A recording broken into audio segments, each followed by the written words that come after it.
इस वीडियो के अंदर में एक कॉमन प्रॉब्लम डिस्कस करते हैं। बहुत सारे लोगों का ये क्वेश्चन होगा कि हमसे मैथ्स के क्वेश्चन सॉल्व नहीं हो रहे। फिजिक्स तो सॉल्व हो जाता है, केमिस्ट्री भी सॉल्व हो जा रही है, लेकिन मैथ्स के क्वेश्चन सॉल्व नहीं हो रहे, ना ही मैथ्स के अंदर में स्कोर आ रहा है, ना ही टेस्ट में मैथ्स का स्कोर इंप्रूव हो रहा है। प्रीवियस 2 से 3 साल के ट्रेंड के अंदर में जो देखा जा रहा है वो मैथ्स के अंदर में जेईई एडवांस लेवल के क्वेश्चन पूछे जा रहे हैं। पर्सनली मैं अपने 2 से 3 दोस्तों को ऐसे जानता हूँ जिनका मेन का जो स्कोर था वो नियरली मेरे आसपास ही था, लेकिन उनके मैथ्स की कट ऑफ तक क्लियर नहीं हुई। और जब मैंने कुछ जेईई एस्पिरेंट से बात की तो आज मुझे ये पता लगा कि आज के दिन में एस्पिरेंट्स अपना ज्यादा समय मैथ्स को दे रहे हैं। ये गलती आपको बिल्कुल भी नहीं करनी। आपको इक्वल टाइम देना है फिजिक्स, मैथ्स और केमिस्ट्री को। देखो होगा क्या, अगर आप प्रीवियस 2 से 3 साल का अगर ट्रेंड देखोगे तो उसके अंदर में फिजिक्स सबसे आसान लेवल के ऊपर में पूछी जा रही है, उसके बाद केमिस्ट्री आता है और उसके बाद में मैथ्स आता है। और अगर आप प्रीवियस ईयर के मैथ्स के पेपर एनालाइज करो तो आपको उसके अंदर में इजी लेवल के क्वेश्चन ज्यादा से ज्यादा 1 से 2 दिखेंगे। इजी लेवल के क्वेश्चन किसे कहा जाता है?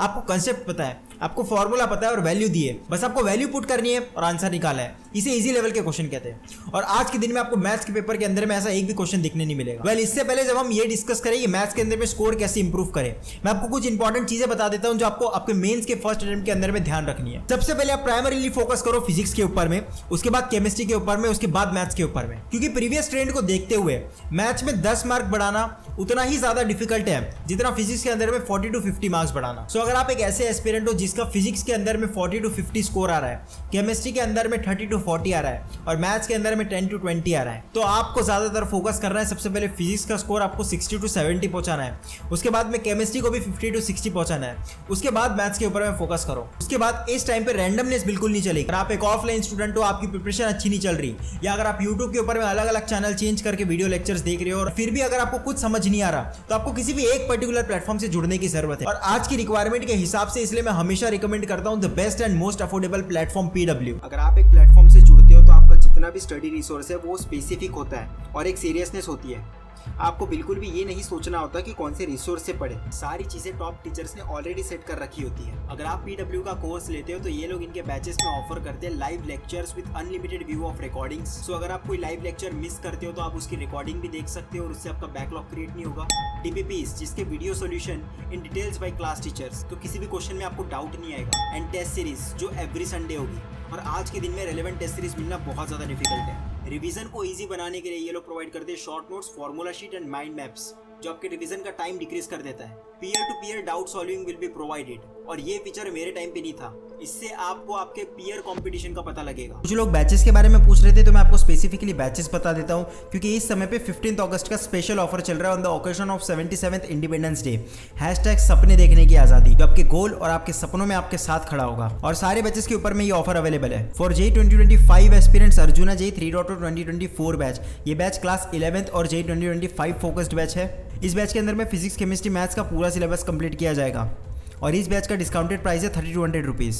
फॉर जेईई 2024 एस्पिरेंट्स लक्ष्य जेईई 3.0 2024 बैच, ये बैच क्लास 12th बोर्ड और जेईई 2024 फोकस्ड बैच है, जो अवेलेबल है डिस्काउंटेड प्राइस सिर्फ 3200 रुपीज़ में। अब बच गए ड्रॉपर्स के लिए प्रयास जेईई 3.0, इसे इंडिया का स्ट्रॉन्गेस्ट ड्रॉपर बैच भी बोला गया है, जो होगा आपका रोड मैप IIT जेईई तक का। और ये बैच उनके लिए जो जेईई 2024 को क्लियर करना चाहते हैं। ये बैच अवेलेबल है डिस्काउंटेड प्राइस 3200 रुपीज़ में। ये बैच अवेलेबल है हिंदी मीडियम में भी एज अ प्रयास जेईई हिंदी, जिसका डिस्काउंटेड प्राइस है सिर्फ 2300 रुपीज़। इन बैचेस के अलावा आपको चैप्टर वाइज स्टडी या रिविजन करने में हेल्प करने के लिए पॉकेट कोर्स भी अवेलेबल है एट जस्ट ₹49 ओनली, जहां आपका हर चैप्टर के लिए मिलेंगे 1 shot video lectures and practice sheets having 50+ questions in quiz format and test series.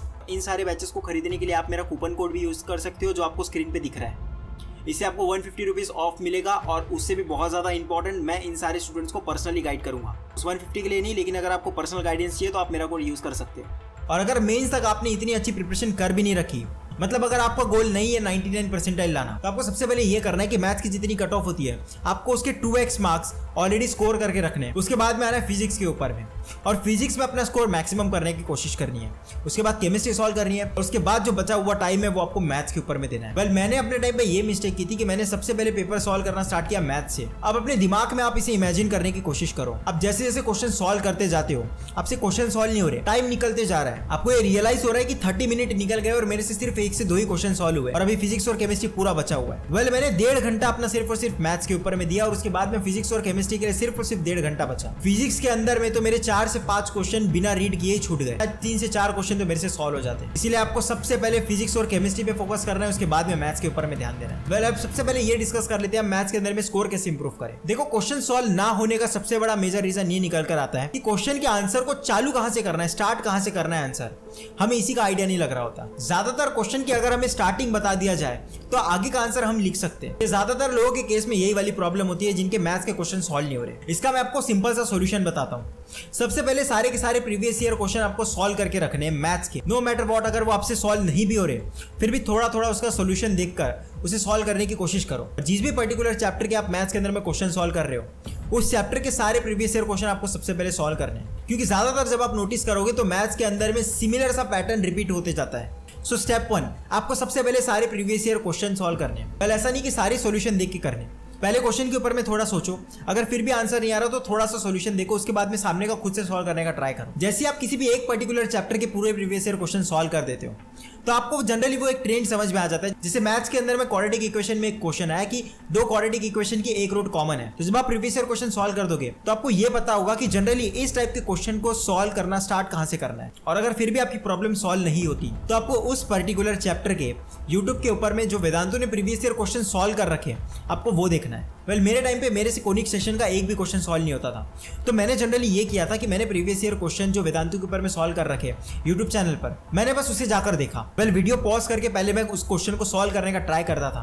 और फिर भी जब वो क्वेश्चन सॉल्व नहीं होता था तब मैं उसे ऑन करके जो सर सॉल्व करके देते थे मैं उसे बस ऑब्जर्व करता था। और ऐसे करते करते जब 5, 6, 7, 8 क्वेश्चन देखे तो धीरे धीरे मुझे समझ में आने लगा कि इस क्वेश्चन को पढ़ने के बाद यहाँ से हिंट मिलती है और इस क्वेश्चन को यहाँ से स्टार्ट करना होता है। वेल, इस ट्रिक को 2 से 3 चैप्टर के अंदर में यूज करके देखो, आपसे क्वेश्चन सॉल्व होना स्टार्ट हो जाएंगे। आई होप मैंने आपको इस चीज का सोल्यूशन प्रोवाइड किया। मेक श्योर कि आप नीचे कमेंट में लिखे आफ्टर फॉलोइंग दिस स्ट्रेटेजी की कितने लोगों के क्वेश्चन अभी सॉल्व हो रहे हैं। इसी तरीके की इन्फॉर्मेटिव वीडियो के लिए make sure you subscribe their channel. This is there आज first year undergraduate student at IIT Madras signing of.